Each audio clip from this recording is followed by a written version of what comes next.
que o Dia do Índio, celebrado dia 19 de abril, foi criado o dia por Getúlio Vargas em 1943. E ele lembra, esse Dia do Índio, lembra de 1940, lá no México, quando foi organizado o primeiro Congresso Indigenista Interamericano.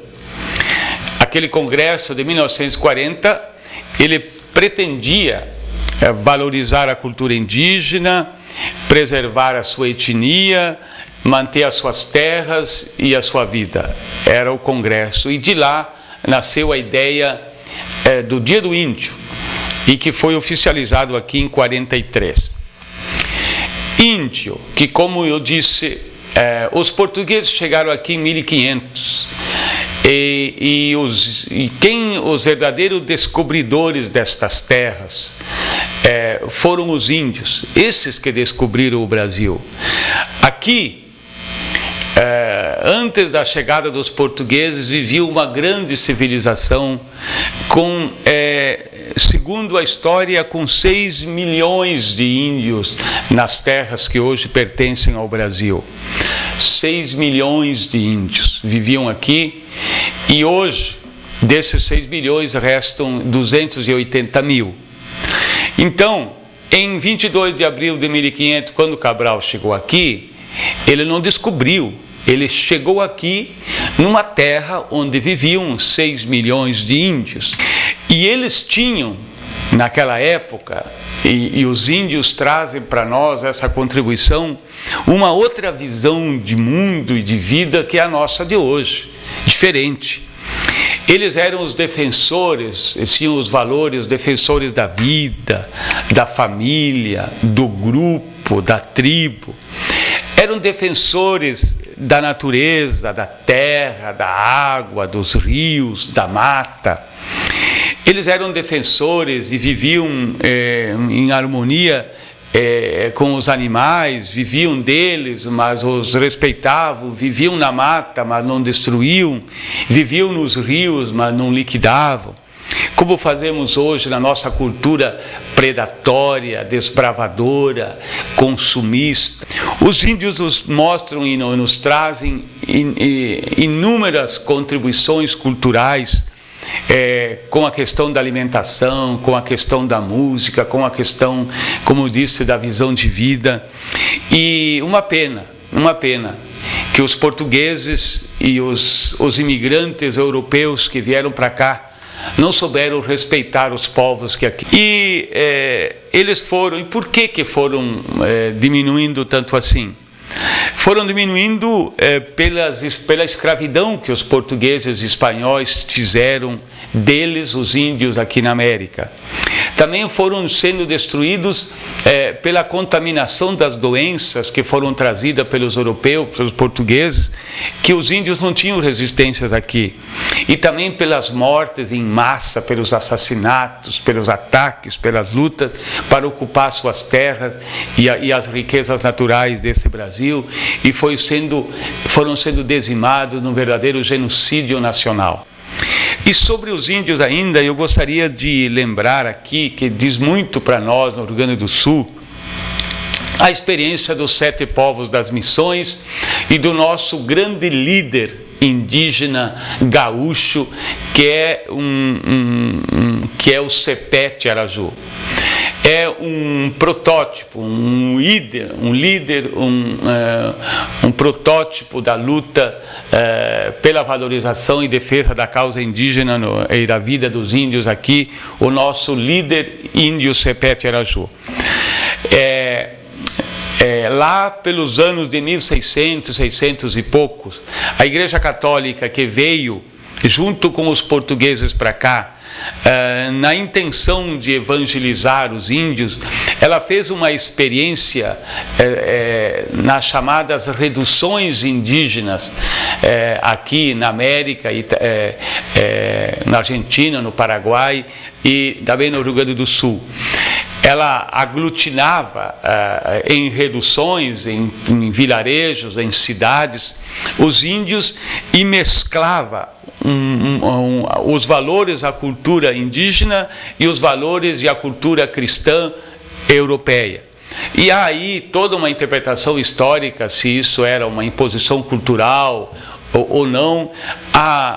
Porém, a experiência comunitária, coletiva dos valores dos índios foram muito preservados pela experiência das reduções e também trazido no meio deles também muita contribuição cultural dos europeus através dos jesuítas, claro, também trazendo uma forte influência religiosa católica, mas sem dúvida não pode ser desprezada essa experiência histórica dos anos, lá por os anos 1600 até 1750, em torno de 150 anos, de uma experiência magnífica, que começou lá em Guairá, perto de hoje, Foz do Iguaçu, foram destruídos pelos bandeirantes, aí eles fugiram, vieram mais para a zona da Argentina, Paraguai, e aqui nas missões do Rio Grande do Sul,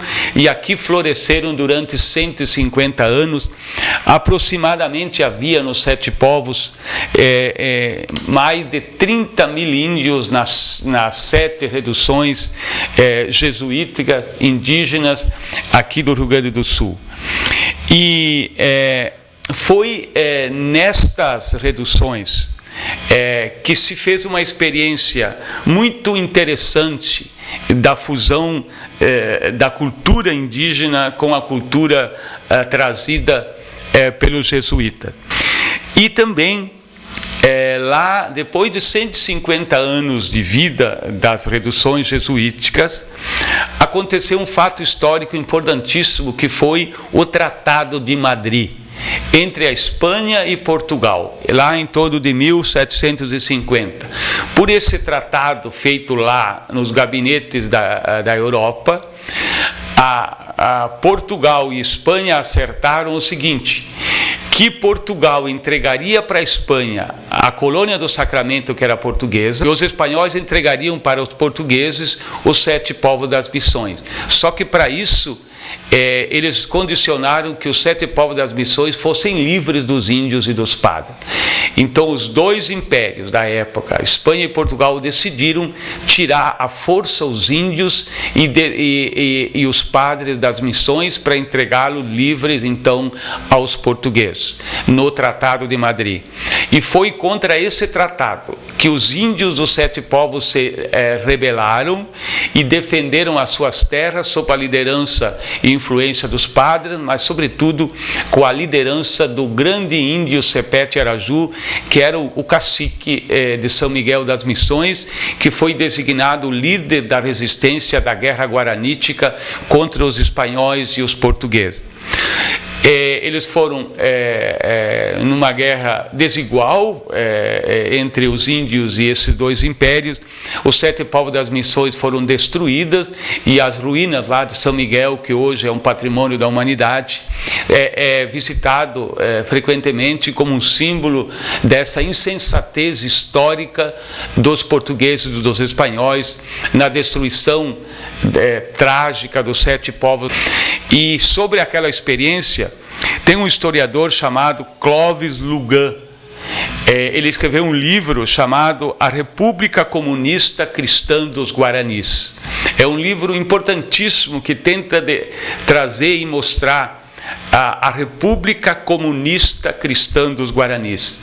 E nessa obra, que mostra os valores e também as dificuldades dessa vida, o Clovis Lugon diz que aquela experiência era comunista demais para os cristãos burgueses e era cristã demais para os comunistas da época.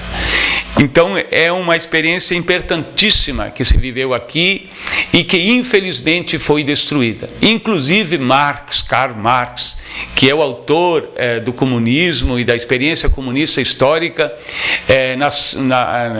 nas suas obras ele cita a experiência coletiva comunitária comunista dos 7 povos das missões, uma experiência histórica muito nossa aqui, muito própria. E no final, na Guerra Guaranítica, o Sepete Araju foi morto no arroio Caiboaté, hoje perto de São Gabriel, e ele o Sepete Araju, um herói gaúcho, um herói da causa indígena, e ele é tido como São Sepé. Ele não é um santo oficial da igreja, mas ele é popularmente tido como um santo, por isso São Sepé. Tem tantos nomes esse no Rio Grande do Sul, inclusive o nome da cidade de São Sepé. E o povo, ele canta muitos cânticos ligados à história das missões e do São Sepé. E tem um hino cantado aí nas comunidades, nesse Rio Grande afora, que eu vou tentar retratar aqui. É um hino a São Sepé, aqui do meu jeito, desculpem aqui o improviso, mas só para recordar então a Guerra Guaranítica e a luta do Sepé e a figura desse grande cacique que é um líder da causa e da luta indígena. É assim que cantam as comunidades aí para esse Rio Grande afora. Nas missões dos 7 povos nasceu um dia Sepé, trazendo uma cruz na testa, cicatriz, sinal de fé. Quando o sol batia nele, essa cruz resplandecia. Por isso lhe deram nome Tiaraju, a luz do dia. Por isso lhe deram nome Tiaraju, a luz do dia. Quando o exército de Espanha e Portugal chegou aqui, para expulsar dos 7 povos toda a gente guarani, Tiaraju, que era cacique, reuniu os seus guerreiros e sem medo dos canhões atacou só com lanceiros. E sem medo dos canhões atacou só com lanceiros. Tiaraju morreu peleando no arroio Caiboaté, mas depois noutro combate todos viram São Sepé, que vinha morrer de novo junto a gente guarani, pra embeber seu sangue todo neste chão onde eu nasci. Pra embeber seu sangue todo neste chão onde eu nasci. Mais um valente guerreiro a morrer pelo seu pago. É por isso que o seu nome pro Rio Grande é sagrado. São Sepé subiu pro céu, sua cruz ficou no azul. Cai a noite, ela rebrilha, ele é o Cruzeiro do Sul. Cai a noite, ela rebrilha, ele é o Cruzeiro do Sul. Sepé, Tiaraju,